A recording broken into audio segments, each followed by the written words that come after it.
worked with do-it-yourself auto-tune support to kind of figure out what was going on. That KPA reading at the top, that is your map sensor if you're not aware. That should be reading close to about 100 or so. This reading, it kind of shows that it's sitting at 33, not doing anything. So that was problem number one. We thought it might be the sensors, so we changed each one of the sensors, the readings for it, and it didn't seem to make any difference. So we're at this point, we're thinking the map sensor's dead, and we're going to try an external map sensor at this point.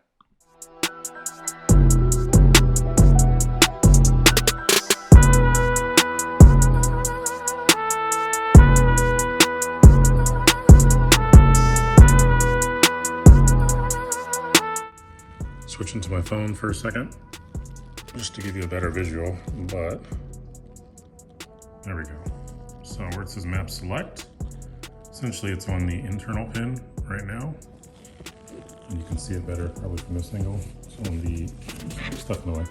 It's on the internal pin. So we just need to move that up and over, essentially to utilize the other pin. So just lock this in. Should be able to just lift it up.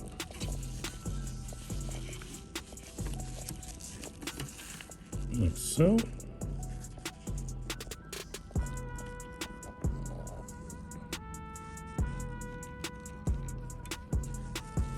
And we can move this jumper, which essentially just has little pinholes on this side. We'll just slide that over. So it's on the other end. And boom. Now we're set up for the external side instead of the internal. That simple. So we got that done out of the way. Now we need to do the wiring, which we'll have to move to the car for that one, for the WaveyyBeats harness. So this is the 3-bar map sensor that I ended up getting to make this as my external now. So I just got this from Amazon. I think it was like 30 bucks, something like that. Do-it-yourself Auto-Tune also sells one, which is probably made exactly for Megasquirt, but try it out, see if it works. So yeah, essentially this is going to replace this line that's right here all together.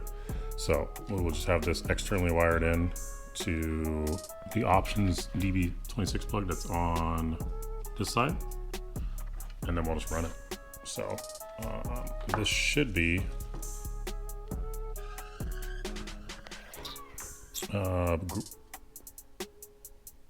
A, B, and C. So this should be negative power signal, essentially. So, and then here is the pinout for it. A is the ground on the main board, B is the external map, and then C is the VRF. So if we go back to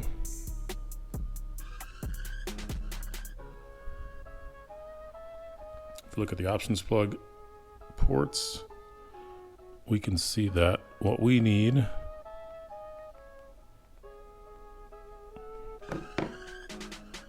is essentially going to be the chassis ground, so 5, and then we're going to need external map sensor at 19, and then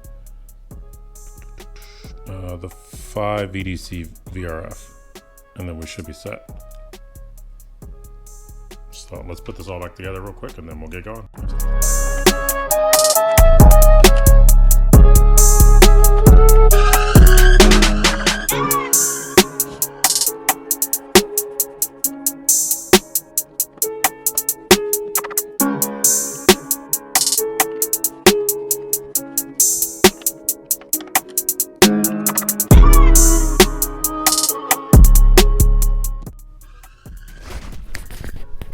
Oh, and if you ever need which ports, you just make sure you're looking at the right one, because these are different for the do-it-yourself plug and play versus the Megasquirt plug and play. One is female versus male, and I think you have the option to choose that for the do-it-yourself, but there's 3 ports on this, or 3 rows on this, and there's only 2 on the other one. So for me, I'm going to use the 3 that we talked about earlier, and then we'll go from there. All right, so this is pretty much the options connection that we're going to connect into, and we just need to open up so we can actually add our other pins in there. So assuming everything works, we already have everything we need. We have the chassis ground here, that's what that spells. Then we have boost, and then we have our AFR. So all those will be set up and ready to go. We already have the wires connected to it, our pins pushed through rather. So yeah, I'm gonna basically disassemble this real quick, which is very, very easy. There's essentially a screw right here, and then the other side it's a nut. So that way it keeps it all together. I'm guessing you could probably just do it all on one side, but I reversed it, so I'm gonna keep it reversed. But essentially you're just going to separate that. The nut should fall out, so you know it's good to go. There we go. Do the same for the other side.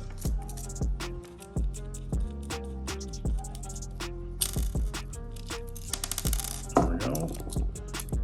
And then the side should just pop off pretty easily.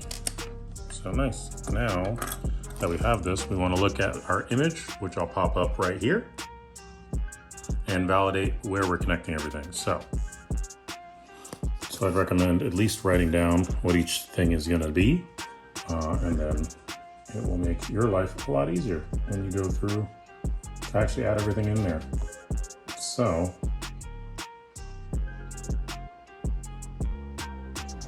we're looking at 19, which is our external gate. Let's do it on this one.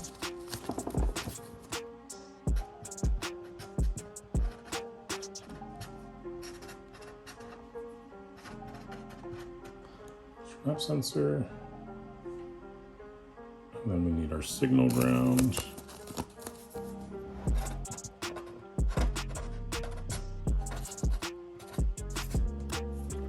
And then our 5-volt. I don't know what I was writing there.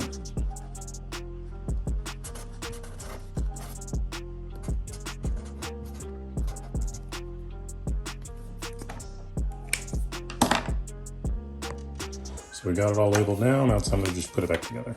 So, all right, so back together, got everything labeled up, marked off on here now. So now we're gonna go get this attached to the map sensor connections and then plug it up and see if we get anything. All right, so I didn't even notice on the back of this, it has A, B, and C for the connectors. So it's perfect, tells me everything I need to know. So the yellow, for my instance, is essentially going to go to our signal ground, which I have labeled here. That's going to go to, and then the red one's going to go to, I think this is the power. Yep, power for that. And then the last one, which is B, is going to our external map.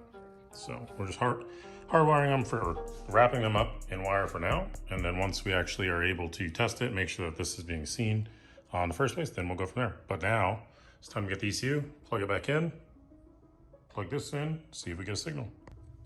Note to self, these pieces are super fucking brittle.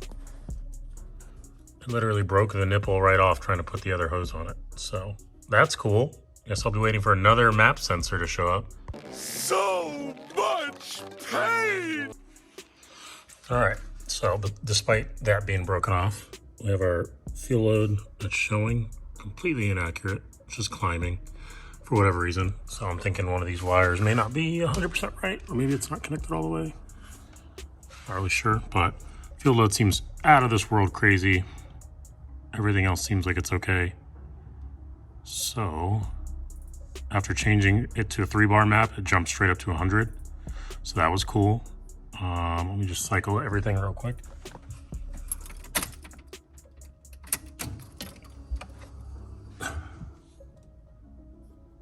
Fuel load just stays climbing, which is very interesting.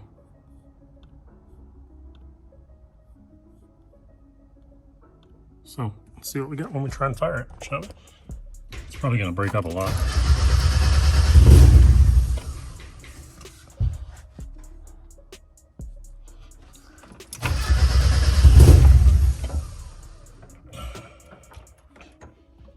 Just the part that I didn't want to have to do yet. Let's try and get this onto that.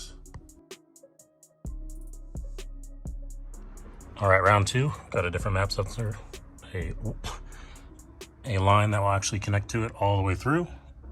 we're connected up.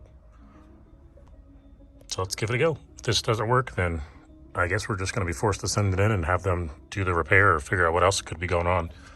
The settings are still the same, so let's see what we got.